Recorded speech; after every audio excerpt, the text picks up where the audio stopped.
అన్న నమస్తే అన్న, నా పేరు అండ్ర చల్లరావు అన్న. ఈ 974 కిలోమీటర్ల తీర ప్రాంతంలో నెల్లూరు జిల్లా తండ నుంచి శ్రీకాకుళం ఇచ్చాపురం వరకు కూడా ఈ కోస్టల్ ఏరియాలో ఎక్కువ బీసీ ఎస్టీ ఫిషర్మెన్ ఉన్నటువంటి ఏరియాలు అనేవి. వాళ్ళకి కొద్ది గొప్ప చిన్న చిన్న తీర ప్రాంతంలో భూములు ఉన్నాయి, బీడు భూములు.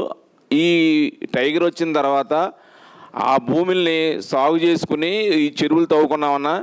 దాన్నే మేము రాను రాను పెంచుకుంటూ ఇవాళ ఈ ఆక్వా ద్వారా ఎదుగుదామని చెప్పి చిన్న ఆశతోటి ఏంటంటే ఒక పక్కనే సముద్రంలో ఫిషింగ్ లేదన్నా, సరిగ్గా ఫిషింగ్ లేకపోవడం వల్ల ఈ అల్టిమేట్గా ఈ కల్చర్ కూడా మేము తీసుకున్నామన్నా.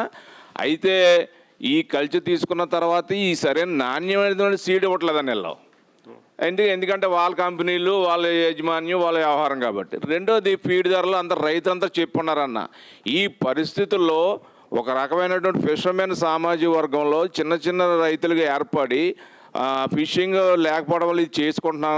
దాని మీద ఈ ఫిషర్మెన్ కూడా వృత్తి కూడా చాలా ఇబ్బందిగా ఉందన్న. ఇది ఏదో ఇది చేసుకుందామని వస్తే ఇందులో ఈ ఫీడ్ ధరలు లిస్ట్ వచ్చినట్టు పెంచి నడ్డి విరుస్తారన్న. ఈ రైతాంగం ద్వారా మీ వెనకాల మేము నడుస్తామన్నా. ఎందుకంటే ఇప్పటికే మేము కోల్పోయాం. మీరు లేకపోవడం వల్ల మా బతుకులన్నీ కూడా చాలా తీర ప్రాంతాలు చాలా ఇబ్బందులు పడుతున్నాం. ఈ దానికి తోడు ఈ రైతాంగంలోకి వచ్చామంటే ఇది దెబ్బ వేశారు.